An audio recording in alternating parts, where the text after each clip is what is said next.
हे friends, स्वागत है आप सभी का movie stock movie explain channel पे, जिस पर आज मैं रिकैप करने वाली हूँ लोकी सीजन 2 के एपिसोड 4 को। तो चलिए अब आपका टाइम बिल्कुल भी ना वेस्ट करते हुए शुरू करते हैं इस वीडियो को, वो भी स्पॉइलर वार्निंग के साथ। लेकिन उससे पहले मेरी एक छोटी सी रिक्वेस्ट, वीडियो को लाइक, शेयर और चैनल को सब्सक्राइब करने की।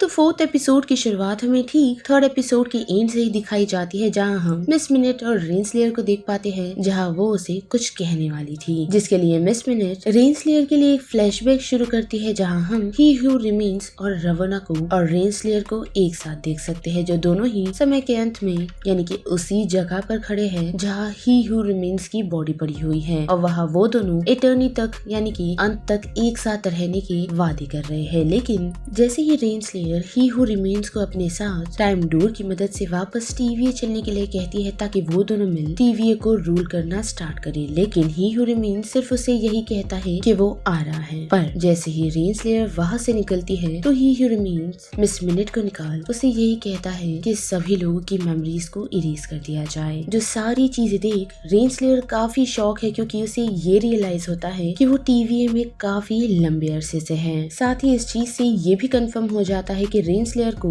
सिल्वी की वो नेक्सस वाली बातें याद कैसे नहीं थी, क्योंकि जैसा कि हमने देखा ही कि ही हू रिमेन्स के कहने पर मिस मिनट ने सभी लोगों की मेमोरीज को वाइप आउट कर दिया, जिस कारण सिर्फ उसे अपनी हंटर होने की बात याद रही, ना कि ही हू रिमेन्स के साथ टीवीए को क्रिएट करने की। जिसके साथ साथ हम देख पाते हैं कि मिस मिनट ने रेंसलेयर के एंगर को भाप लिया है, जिस कारण वो उसे ही हू रिमेन्स और उसके और भी वेरिएंट से दूर रहकर अपना ही एक वजूद बनाने के लिए कहती है, जिसमें उसका साथ और कोई नहीं बल्कि मिस मिनट देगी। जिसके बाद ये सीन टीवी की तरफ मूव होता है, जहां हम टाइमली को टीवी में घूमता हुआ देख सकते हैं, और उसी दौरान उसका सामना B-15 लोकी, मोबियस और सिल्वी से होता है, जो चारों से ये श्योर करते हैं सबसे पहले कि वो यहाँ पर सेफ है, और साथ ही उसे ओबी के पास ले जाने का डिसाइड करते हैं, क्योंकि टाइमली के ही टेम्परल ऑरा की मदद से वो लोग टेम्परल लूम को ठीक कर सकते हैं। वही बात करें B-15 की, तो उसकी बातचीत जज कैम्बल से होती है, जो B-15 को यही बता रही है कि उसे डॉक्स पर पूरा भरोसा है और उसकी टीम पर भी, क्योंकि एनी हाउ डॉक्स और उसकी टीम टीवीए को बचाना चाहते थे, जो काम अब B-15 भी कर रही है, लेकिन जिसे वो और बेहतर तरीके से डॉक्स और उसकी टीम के साथ मिलकर कर सकती है, जिसके लिए B-15 को सिर्फ डॉक्स को कन्विंस करना है। जिसके बाद फिर से ओबी और सभी लोगों की तरफ बढ़े, तो वहाँ हम देख पाते हैं कि एक्सट्रैक्टर के अलावा एक और नया डिवाइस है, जिसे थ्रूपुट मल्टीप्लायर कहा जाता है, जिसे वो लोग लॉन्चर में लिंक करेंगे, और लिंक होते ही ये मल्टीप्लायर लूम के साथ कनेक्ट होकर शाखाओं को हैंडल और उसे ठीक तरीके से चैनल करने में उसकी हेल्प करेगा। लेकिन उसी के साथ यहाँ पर टाइमली का वही छोटा टिकलिंग डिवाइस आता है, जो इन सारी चीजों में एक अहम रोल प्ले करता है, क्योंकि मल्टीप्लायर को प्रॉपरली फंक्शन करने के लिए उस टिकलिंग डिवाइस की काफी जरूरत है। लेकिन इन सारी चीजों को कनेक्ट करने के लिए थोड़ा टाइम जाएगा, जिसके लिए ओबी, केसी और टाइमली लग जाते हैं। लेकिन वही बात करें मोबियस की, तो जब तक वो लोग इन सारी चीजों पर काम कर रहे हैं, तो उसे पाए खाने जाना है, जिससे सिल्वी काफी डिसअपॉइंट हो जाती है, क्योंकि सिल्वी को सिंपली यही लग रहा है कि मोबियस को इन सारी सिचुएशंस की नहीं पड़ी, लेकिन सिचुएशन काफी अलग है, जो चीज एंगर से संभाली नहीं जा सकती। जिसके बाद बड़ी होल्डिंग सेल की तरह, तो वहाँ हम देख पाते हैं कि ब्रेड डॉक्स और उसकी आर्मी को यही सजेस्ट कर रहा है कि उन लोगों को एक साथ मिलकर काम करना चाहिए, लेकिन डॉक्स उसके लिए रेडी नहीं। जिसके बाद उन लोगों की बातों को इंटरप्ट करती हुई B-15 पहुँचती है, जिसे सिंपली डॉक्स की हेल्प चाहिए, क्योंकि भले ही वो दोनों एक दूसरे को पसंद ना करते हो, लेकिन टीवीए को बचाना उन दोनों की एक प्रायोरिटी है, जिसके लिए वो दोनों एक साथ मिलकर काम कर सकते हैं। पर डॉक्स उसे प्रॉपरली रिप्लाई नहीं देती, और B-15 उसे सोचने के लिए कुछ समय दे देती है। जिसके बाद बड़ी पाई सेंटर की तरफ, तो वहाँ हम सिल्वी को देख पाते हैं, जहाँ उसके और लोकी के बीच थोड़ी बहुत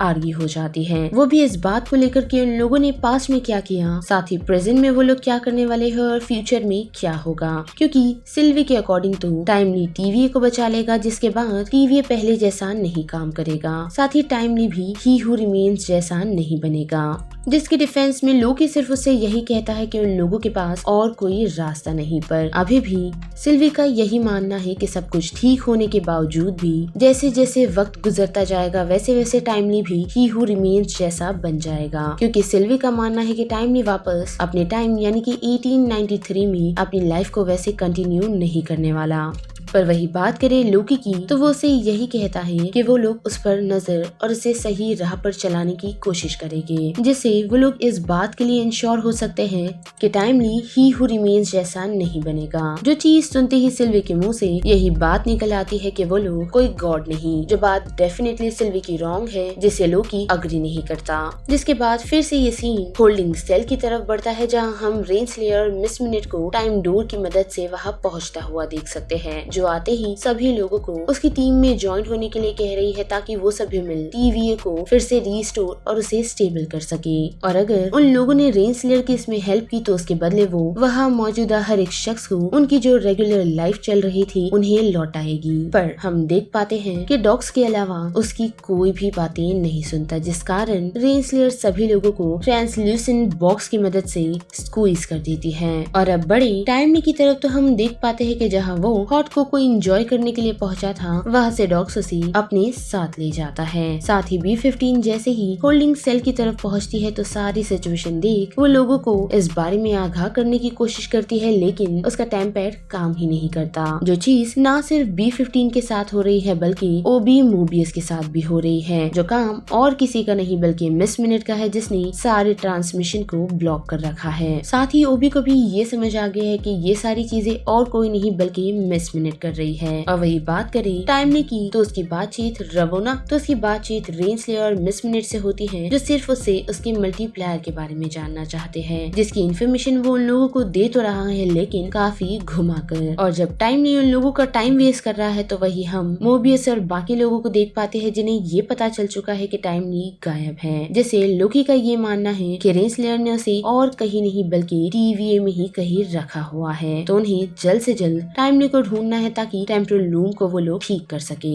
जिसके लिए सिल्वी और लोकी निकलते तो है, लेकिन एलिवेटर के कारण वो दोनों सेपरेट हो जाते हैं, क्योंकि मिस मिनट उन लोगों को CCTV से देख रही है, जिस कारण वो उन लोगों का टाइम वेस्ट करवा रही है। जैसे लोकी स्टेयर्स को लेने का डिसाइड करता है और उसी वक्त हम ओल्ड लोकी को यानी कि उस वक्त के लोकी को देख पाते हैं जो टाइम स्लिपिंग कर रहा था, जिससे लोकी को इस बात का आंसर मिल चुका है कि सिल्वी TVA में क्या कर रही थी और लास्ट मोमेंट पर लोकी को खत्म करने वाला यानी कि उसकी हेल्प करने वाला और कोई नहीं बल्कि लोकी खुद ही था। जिसके बाद वो दोनों उसी रिंग हो रहे फोन को पिक करते हैं और वो दोनों उसी रिंग हो रहे फोन को पिक करते हैं, जिससे उनका कांटेक्ट ओबी से हो पाता है और वो उन सभी को ये बताता है कि मिस मिनट ये सारी चीजें कर रही है। साथ ही वो मिस मिनट को सिर्फ एक ही चीज से रोक सकता है, वो भी सिस्टम को रिबूट करके, जिससे पूरी सेटिंग्स तो ठीक हो जाएगी लेकिन सिक्योरिटी सिस्टम्स में काफी सारे चेंजेस आ सकते हैं। और उस चेंजेस में सबसे पहले बात करें तो TVA में जो मैजिक नहीं चलता वो चलना शुरू हो जाएगा, जो सुनते ही लोकी और सिल्वी जल्द से जल्द ओबी को ये करने के लिए कहते हैं। और फिर क्या उनकी बातें सुन जैसे ही ओबी सिस्टम को रिबूट करता है तो हम देख पाते हैं कि मिस मिनट कुछ अजीब सा मैसेज टाइमली को कहती है, जो बेसिकली ही हु रिमेन्स से कनेक्टेड है, जिसमें वो टाइमली से यही कह रही है कि वो ही हु रिमेन्स जैसा नहीं बन सकता। और उसके जाते ही हम देख पाते हैं कि सिल्वी और लोकी अपनी पावर्स को इस्तेमाल करके ब्रेड को ओवर पावर करते हैं और साथ ही उस कारण ब्रेड रेनस्लेयर के पास पहुंच उसे खत्म कर देता है। और फिर क्या वो लोग टाइमली को लेकर सीधा टेम्पोरल लूम के कंट्रोल रूम में पहुंचते हैं, जहां ओबी ने ऑलरेडी टाइमली के टेम्पोरल ऑरा को एक्सट्रैक्ट कर लिया है और अब फाइनली उन लोगों को रेडिएशन का सामना करते हुए लूम को ठीक करना होगा, जिस कारण लोकी वहां जाने का डिसाइड करता है। पर हम देख पाते हैं कि टाइमली उसे यही कहता है कि वहां जाकर कुछ भी चीजें हो सकती है, यानी कि अगर लोकी से कोई गड़बड़ हो गई तो वो लोग उसे ठीक करने के लिए वहां नहीं जा पाएंगे। पर टाइमली अगर उस सिचुएशन में होगा